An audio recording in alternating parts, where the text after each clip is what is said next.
Hello, hello. Trying something new here.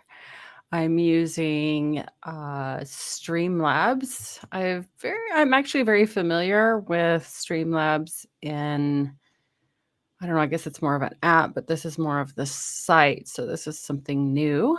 So I hope you'll join me. Hope you'll say hi. Hope you'll chime in with the questions that I have to ask because I do have lots of questions. This is very interactive and fun. So hopefully you'll have fun as well and maybe learn something. Who knows, right? So, just a warm welcome to you if you're watching this on the replay or here with me live. Let me know that you can hear me. That's probably my top question is like, do you hear me? I don't even see anywhere on the screen where it tells me that there's actual volume. Actually, now I do. So it does say that there's volume happening. I can see me, but anyways, so let's begin. I love engagement. So chat with me. I have lots of questions that you can chime in, your thoughts, your opinions, your views, your perspectives. It's all very welcome. I am going to do this every Saturday. That's the goal. I have time blocked out to be here with you. So if this is fun and interesting, come join me every Saturday here at the same time. So the topic today is how do you somehow jumpstart yourself without any motivation? And I chose this because we're about to approach the new year.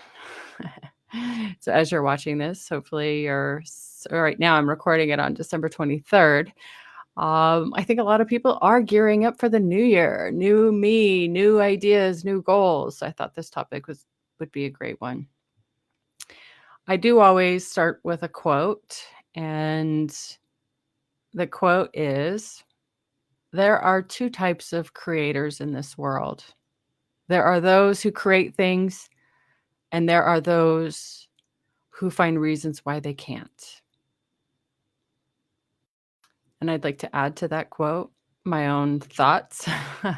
And some of you listening to this might think, oh my gosh, Catherine, that's harsh, but it's valid. We humans will validate our thoughts, our mind, and that's completely normal and natural. If you have a thought habit or a pattern of looking out for reasons why you don't do certain things and creating justifications and excuses, well, you're reinforcing that pattern, that thought loop. You're reinforcing that loop. All right. So, whether you're watching this live or on the recording, let me know one word to describe how you're feeling right now. For me, I'm feeling very thankful. I might actually have a few words. I'm feeling very thankful. I'm feeling very much at peace and very relaxed. So, yeah, several words. So, feel free to put in the chat. Let me know that chat is working. I'm on streamlabs.com. And so, I'm not really sure. This is new for me to see how this works. But anyways, I want to let you know I'm Catherine Hood. I'm tuning in from Spokane, Washington. It's 33 degrees right now. It's mostly sunny. It feels cold to me. It feels colder than 33 degrees. I do believe we're not going to have a white Christmas. I do believe it's going to be a brown Christmas. So yeah, if you're open to letting me know where you're tuning in from, it could be the country, it could be the state or the city, whatever you feel comfortable telling me, and maybe what the temperature is or how you're coming into watching this, how you're feeling in one word. Love to know. But I am Catherine Hood. I am a happiness coach. There's really no such thing. I coined that title a few years back because I realized my journey started off by trying to find my happiness. And it basically finding that I will be writing a book. That journey is very long, very windy, a lot of wrong turns, a lot of misconceptions, misunderstandings, and a lot of lack of support, tremendous confusion, a lot of fear, a lot of seeking of information, and not really application. I mean, I did a lot of application too, but anyways, I help individuals and small groups find their happiness sooner than later, right? We first define what happiness is for them because it's different for everyone, but we get clarity on what happiness is, where it is, and how to cultivate it, how to grow it, how to make it happen.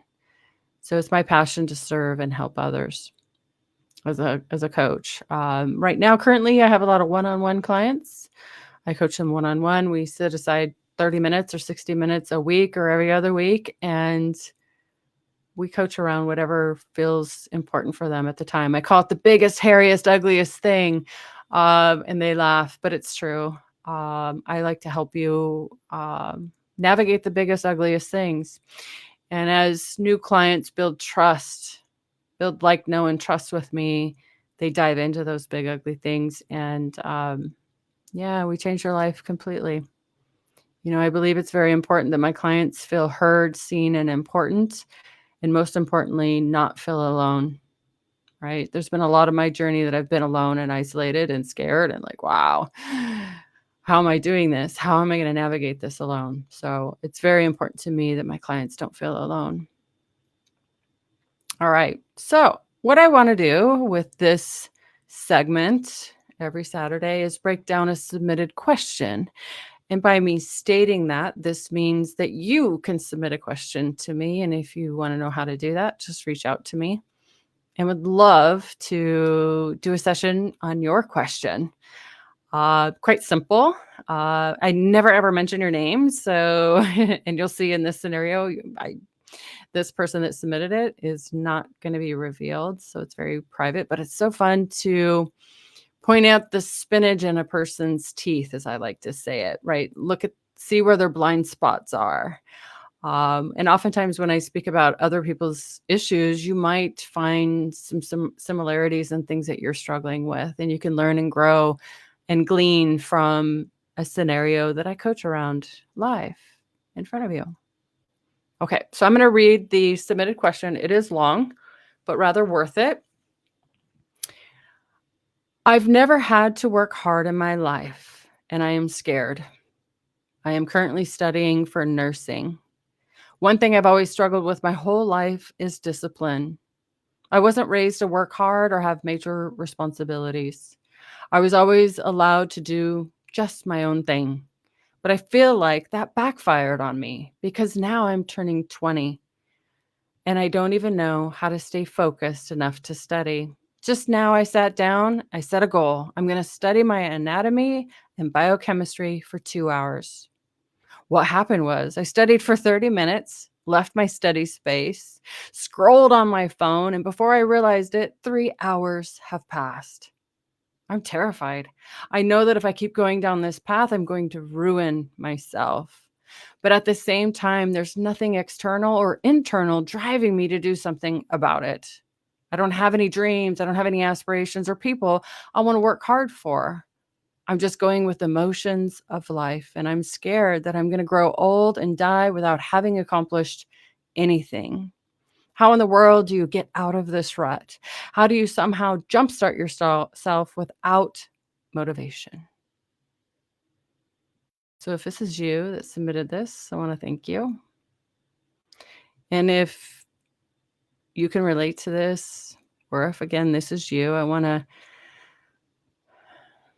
let you know that you're not broken.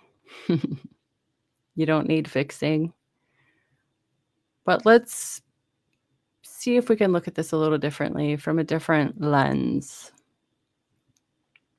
So for those of you that are watching still, I'd like to know what feeling words you heard in this person's submission and their heartfelt words, and it could be their exact words or it could be in your own words.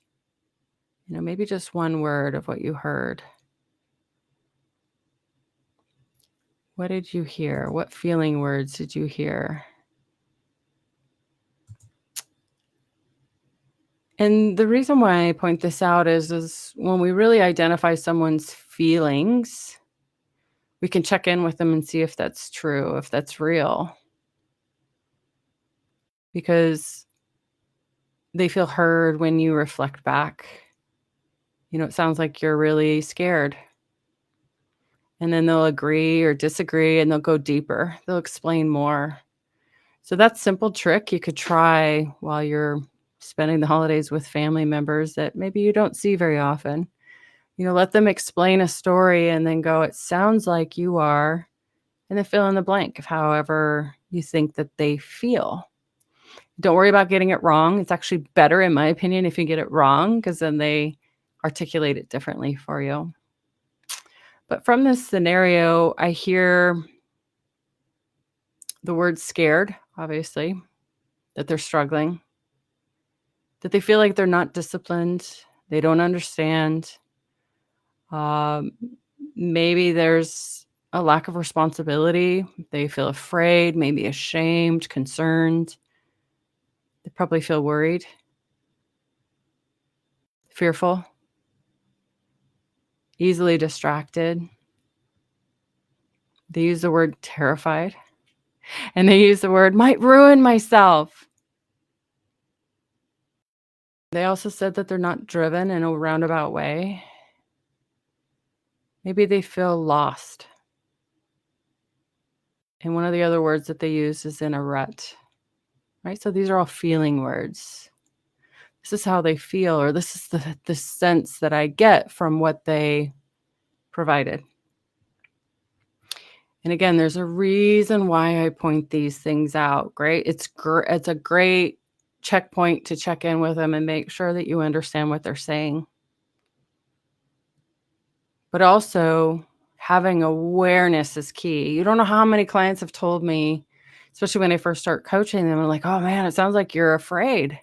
Oh, really? Is that what you think? I'm like, I don't know. I'm checking in with you. Is that really how you feel? Because we can't fix what we don't see. We cannot fix what we don't see. So if I see that this person is afraid and they're thinking, "Oh, I'm just telling you, I'm just giving you a story or whatever. They're just wanting to connect," or whatever their motive is, I don't know, but sometimes when I just say that, they're like, "Oh, really?" I mean, sometimes it's an eye opener. The other reason why I point out the feeling words is our feelings come from our thinking. So in order to really get an understanding of a person's experience, we need to figure out what's running this, what's going on in the background, what's running the feelings. We are thinking, feeling beings. We think, then we feel, then we act. And if you're hearing this for the very first time, you might think, I don't see how that's possible, but it is. There's time and space between your thoughts, your feelings, and your actions. If you're at a low level of consciousness, you won't see that space and time. And that's okay. I didn't either. And there's still times that I don't. But in life, we experience our thoughts. That's it. So when you pay attention to your thoughts, you'll discover that you have a lot of choice and a lot of options throughout your day. And you can train your mind to direct your attention to those things that you're grateful for, the things that you're appreciative of. You can direct your attention, your thoughts, to seeing the gifts and opportunities in every situation. Hi, Michael. Hi from Texas. Tell me what your weather's like there. I'm jealous. You see, our emotions are a result of our thinking. Our perception of life is shaped by our thoughts. All right. So with the submission that this person submitted, there's a lot of different directions I could go. And most of the directions that I probably would go in a coaching one-on-one scenario would require more information. It would require a dialogue. It would require a Q&A. But I'm going to go with my heart. I'm going to go with what I feel compelled to go with based on the information I have. So the first thing I would say is white knuckling it does not work for anyone ever, and it's not sustainable. Do you know what I mean by white knuckling through things? Forcing it. Does that make sense? So forcing one to be disciplined, forcing yourself to study, it never works. It's not sustainable. It won't be consistent. Forcing, pushing, making yourself, whipping yourself to do things that you're not truly in alignment with will not be sustainable. Hi, John. Yay, you guys are both in warm places, 65 to 70 degrees. Ah, Christmas in shorts. I think we're going to have a brown Christmas. John, let us know what your weather's like. Thank you guys for chiming in. Now I see that there's actually comments, which I love it. I was thinking I was here alone talking to myself. So thank you guys. Our brain, or what I like to say, our mind. So mind is just a singular word to describe all your thoughts. There's a lot of different thoughts that we all have.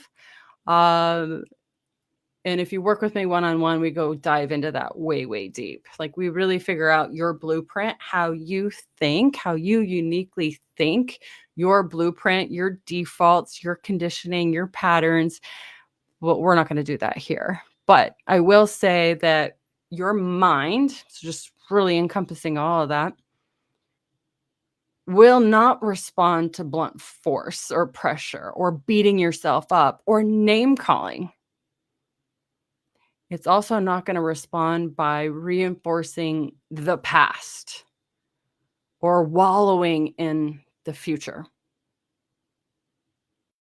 Anyone that's starting off a New Year's resolution strong, right? We all have done this. Me too. I've done resolutions in the past and had an incredible start right out the gate and was incredibly successful for a couple weeks and then fell off. Right? So that's not sustainability. So being fueled by negative emotions isn't going to work. It's not sustainable. So when we come from a place, when we come from energy, when we come from feeling scared and struggling and not disciplined, and I'm this and I'm that, and I'm afraid, I'm ashamed, I'm concerned, worried, fearful thinking, it's not sustainable. It creates more uncertainty. It creates this feeling of powerlessness. I'm not sure if that's a word. If it is, I want to copyright it. Powerlessness, right? Feeling like you have no power or control. And it's also resisting what is. Well, you guys are both in 70 degrees. So jealous. 75, 72 is perfect. I also want to say that when you believe that you are terrible, when you believe you're not good enough, believing that, because of my past, I wasn't taught this, it's my parents' fault, and believing that I'm easily distracted, it's all a story in your mind. And you're attached to it. You believe it. And how I know you believe it is because you have an emotion that follows it. You're saying it. You're aligned with it. And your brain is like a light-seeking missile. It's going to collect proof that that's how you are because you're thinking it. You're saying it. You're believing it. You're making it a thought habit, which is creating your identity. Yeah, feeling that way about the New Year, setting a goal, trying to push through, balance work and fitness. I hate the New Year's resolutions. Yep. I don't believe in them. I don't do them. I don't believe in starting Monday either. So I'm curious at what you guys believe about identity. When I say identity, does that make sense? Do you know what identity is? Your identity. I work with a lot of clients in their 50s that don't know what their identity is.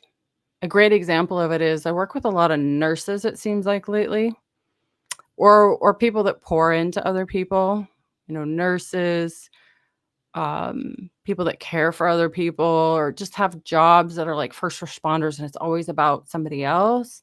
And they've done that for so many decades that they don't know who they are.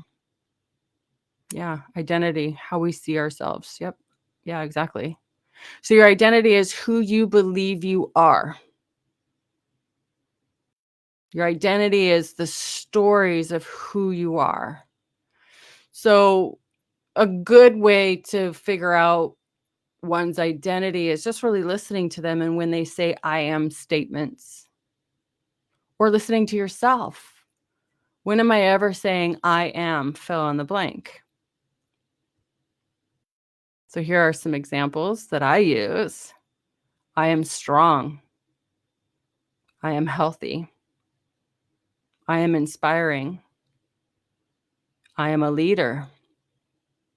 I am a reader. I am a forever learner. I am an athlete. Identities have changed at times. Yeah, identities have to be changed at times. Yeah, because I haven't always been strong. I haven't always been healthy. I haven't always been inspiring. I haven't always been a reader. You're right. They change. It's not something that's set in stone. They evolve and change and marinate. Some of them drop off and we add new ones. So, what is your identity? Are you identifying with your past? Right? No one taught me to be disciplined. That's an identity. Let go of that. You have that power. So, what is an I am statement for you guys? I'm a dad and a grandpa. And for that, I need to keep myself healthy for my family. Yeah, that's great, John. Yes. So that's your identity. You're modeling behavior for your friend, your family, right? You're modeling behavior. You're being strong, probably brave. You're setting the pace. You're being a model. But you also want to create lots of memories and experiences. So you want to live a long life, right? So that's an identity, right? So what else, right? I am what when it comes to being a dad and a grandpa. I've worked with a lot of people over the years. And there's one significant difference between those that are high performers and high athletes and those that struggle. Just one thing. One thing. One thing. It's their thoughts. That's it. It's the way they think. That is it. People are out there taking programs and courses and buying books and doing and doing and doing and getting more information. But it really boils down to one thing. Is there someone that that you admire that is seemingly happy and successful? Doesn't mean they're rich, right? Doesn't mean they have a perfect house and a brand new car, but seems to be happy and seems to be successful at life. And successful is subjective to everyone. But what do they say out loud? What are they saying? What are they believing? What are their stories? What is their thinking? A lot of us think that we need to work out to make our bodies strong at the gym. Maybe. But we need to train our mind and our thoughts to work for us rather than against us. That's why I think life coaching is a booming industry. There's tremendous value by having someone external to you that's not biased towards you, that has you align your thoughts with your goals. It's what I call mental fitness, mental strength, mental conditioning. We experience our thoughts. Again, there's one difference between high performers in professionalism, high performers in athletics that I've seen, and those that struggle. And it's just simply the way they think, the way they speak, the way they talk. One thing. There's no way of getting around it. There's nothing to do. There's nothing to buy. There's no lotion, potion, wrap, boot camp. None of these are sustainable without that mental and emotional training. Yeah, someone that can hold you to be accountable. Ultimately, my goal with all my clients is that they don't depend on me. I will put that out there. I do have a lot of people that want accountability at the first. I fully get it. Me too. I was that way too. And I still get coaching every single week on Thursday. So I too need a coach because I want to continue to grow and evolve and be able to support my clients at a higher level and keep evolving, keep growing, and keep advancing. But the more we consciously engage in the process of being introspective, verbalizing how we want to feel, training our thoughts to work for us, focusing in on how we want to feel, being able to openly communicate healthfully, being able to describe what your intentions are, what your goals are out loud, being able to scream from the rooftops, I am fill in the blank.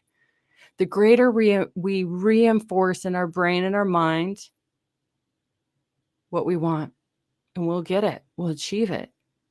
Because your brain will look for and search for proof of whatever that is.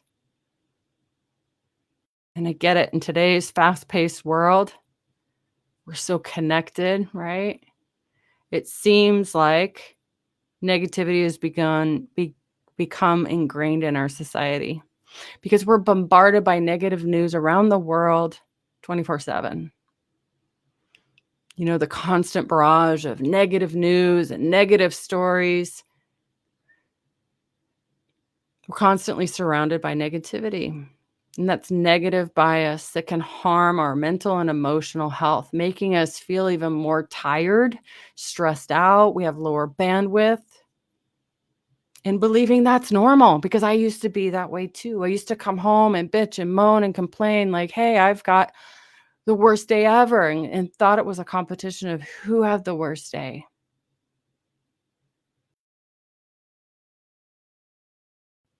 I'm 49, so guess that's old school these days. No, it's not.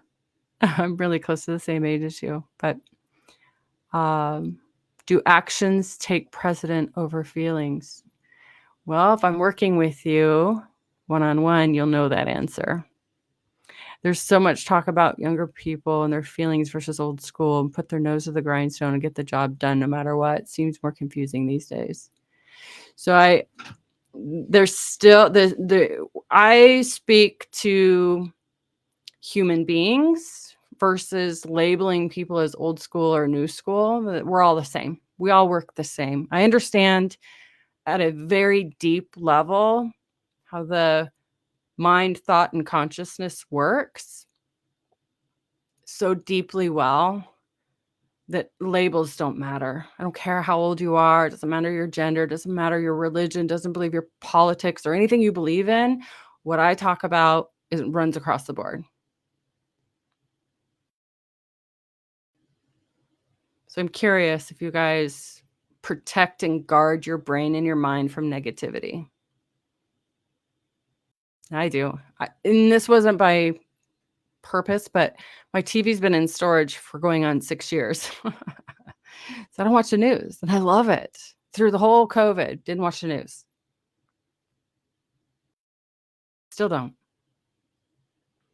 It's becoming more and more important that we prioritize and guard our mental, emotional well-being. And I get it. There's constant pressures and demands by work and relationships and society. And it can feel like we're constantly in this battle to maintain this sense of balance and inner peace. One way to fight our emotional and mental health is by being more present, being more intentional. The metaphor I use a lot in my coaching is a lot of people, if you view an airplane, right? A lot of you might be traveling right now or about to travel or have traveled, or if you've ever been on an airplane, like, what is there, like 32 rows on a standard plane? I feel like a lot of people are in their non-conscious mind and they're in row 34, right there in front of the bathroom. The row that doesn't tilt back at all, like it's just like straight up. It almost feels like you're leaning forward. So these people are asleep in row 34 because they're non-conscious. They're just coasting through life, allowing things externally to push them around. They don't know their identity. They don't know who they are. So when I work with clients, I work with them one-on-one to have them run up to the front of the plane and jump in front of the yoke or be at the controls. So you understand who you are, what your goals are, what your purpose is, what your meaning is, whatever, however you want to describe it, and have you be in control of your thoughts, feelings, and your actions. When you become more aware, you understand yourself and your emotions, which allows you to respond to life, its challenges, its stressors, whatever you want to call it. You become more effective in a balanced manner without being thrown off for days, weeks, hours, months in a bad mood and woe's me and everything outside of me is tripping me up. It's called being resilient. I use the mentality of the cup. It's always half full. That what keeps me looking at things in the pessimistic view, because all situations could be worse. So appreciative of the situation or circumstance because it could be worse. One of the things that I look at in every situation I've looked at in my life, if I could go back and everything that I called bad, at one point in time was a gift. There's always a gift in every bad thing that's ever happened to me. Every single one. And oftentimes there were things leading up to that event that was kind of like a signal, a sign. Hey, hey, little knock on the door. You might want to do this. And then, because I didn't take action and I didn't hear it, and I was in my non-conscious mind, I was in the row 32 asleep with my neck pillow on, you know, life or whatever you believe in said, okay, since you weren't listening, we're going to crash this plane.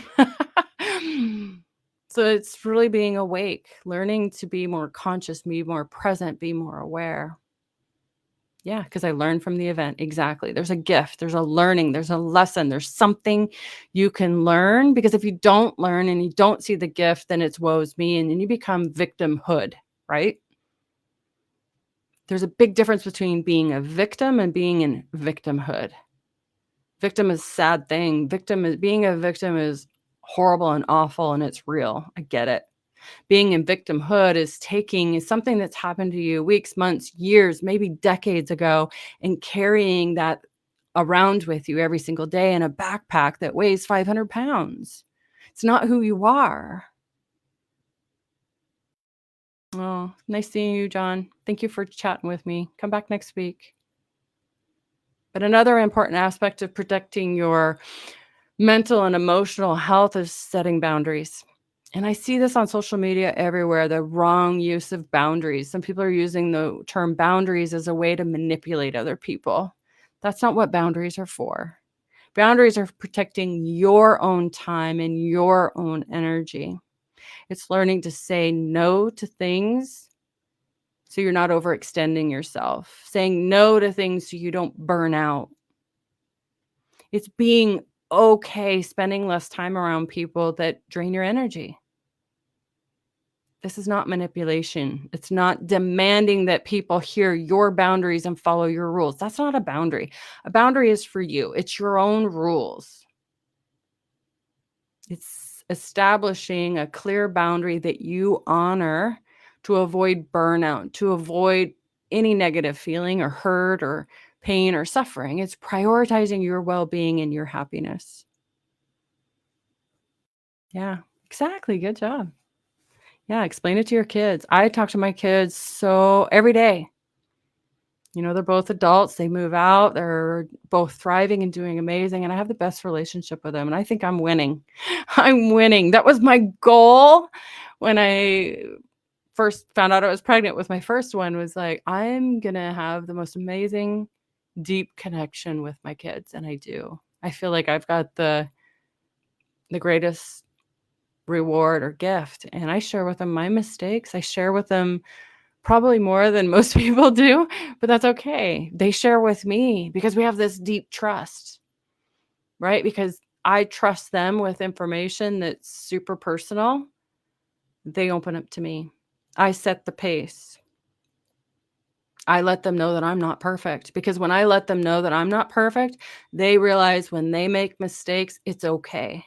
I've worked with clients off and on in the past that They feel like they have to do everything perfect because their parents never shared with them their errors and their mistakes. And they beat themselves up and they think that because their parents are perfect, that they have to be perfect and they struggle. So please let your kids know that we are all imperfect. We're all struggling. I think that's a beautiful thing. Anyways, I think another thing too that I'm pointing to in this scenario is surrounding ourselves with positive, uplifting people, right? Setting boundaries to those people that maybe you feel you have to have in your life, which I would question that. That to me is just more thought, and the mind running your life. But really looking at your friends, your circle of friends, the 5 people you spend the most time with, or some people it's less. Some people tell me, "Hey, Catherine, I only have 2 really good friends that I spend time with." Totally get that. Fully get that. I understand that. I appreciate that. But are these people uplifting? Do they really cheer you on? Do they understand you? Do they support you? Do they tell you they're proud of you? Do they make a difference in your life? Maybe it's your friends, maybe it's your chosen family, maybe it's your professional support system, maybe it's a mentor, maybe it's a coach. But having people you can turn to in times of need that can offer you guidance if you ask for it, right? I'm always cautious of that. Like, if you come to me and you're just venting, I'm just going to listen. I'm going to have you feel heard. I'm not going to give you advice. I'm not going to give you tips. You've got to ask for that. I have to have permission to give that to you. I can give accountability. What do you need? I can give you comfort. I can give you a hug. I can give you reassurance. But ultimately, it's protecting your mental and emotional health. That's your job. It requires ongoing effort and commitment. It's not a one-time task like, Catherine, I checked that box. It's a lifelong journey. So look at me, right? I'm proof of that. I'm still on a journey. So building your mental fitness includes being more conscious, being more aware, being more present, focusing on the good things in your life, right? The things that we appreciate and grateful for. When we appreciate the small things, like I get really micro on this. There's always something to be grateful and appreciative of. Usually I start with power and the internet. But no, I mean, I can be very grateful for food, the access to a bounty of food, people I'm connected to, my memories, my health.